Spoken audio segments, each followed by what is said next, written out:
তখন পালতলা জাহাজই ছিল সাগর পারাপারের একমাত্র উপায়। সেই সময় একটা জাহাজ সাগর পাড়ি দিচ্ছিল। কুলে ভিড়তে জাহাজের আরও 5-7 দিন দেরি আছে। এমন সময়ে মুখ গম্ভীর করে বেরিয়ে এলেন জাহাজের ডাক্তার। সে কেবিনে থাকতো জাহাজের কর্মচারী বুড়ো বিনুরাম। কদিন খুব অসুস্থ হয়ে পড়েছিল সে কেবিনের মধ্যে। ডাক্তার বেরিয়ে আসতে জাহাজের ক্যাপ্টেন এবং অন্যরা কৌতূহলী দৃষ্টি নিয়ে তার দিকে তাকালো। তাদের মৌন দৃষ্টিতে ফুটে উঠল দুশ্চিন্তা। কেমন আছেন আমাদের বুড়ো বিনুরাম? ডাক্তার মাথা নেড়ে বললেন, না, আর ওকে বাঁচিয়ে রাখতে পারলাম না, লোকটা মারা গেল। বিনুরামকে সকলেই ভালোবাসত। সে আর বেঁচে নেয় শুনে সকলেই বিষণ্ণ হয়ে পড়ল।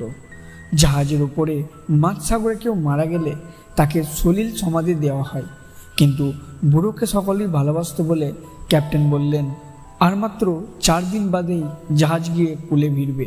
তাই আর বুড়ো বিনুকে জলে না ফেলে ডাঙায় নিয়ে পড়ানো হবে।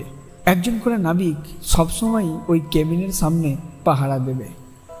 বুড়ো বিনুরামের মৃত্যুর পর তার কেবিনের সামনে ক্যাপ্টেনের আদেশ মতো একজন নাবিক নিয়ম করে পাহারা দিয়ে যাচ্ছে।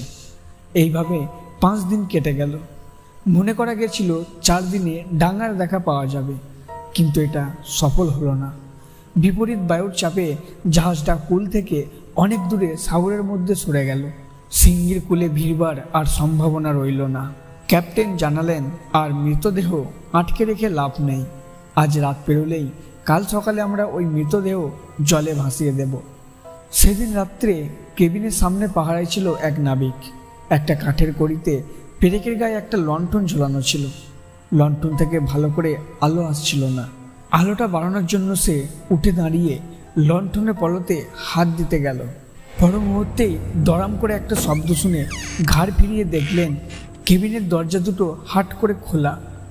অত শক্ত করে বন্ধ করা দরজা বিনা কারণে প্রচণ্ড শব্দে খুলে যাওয়ায় বুকটা ছাপ করে উঠল। কি করে খুলল? সম্ভব অসম্ভব চিন্তা মুহূর্তের মধ্যে তার মাথার ভেতর দিয়ে ঘুরে গেল। ভালো করে ব্যাপারটা বোঝবার আগেই ভেসে এলো কার পায়ের চলাফেরার শব্দ। ম্যাকখুম চমকে উঠল। তার হাত লেগে লণ্ঠন ঝোলানো মরচে পড়া পেরেকটা ভেঙে পড়ল। লণ্ঠনটাও পড়ে চারিদিক অন্ধকার হয়ে গেল নিমেষে।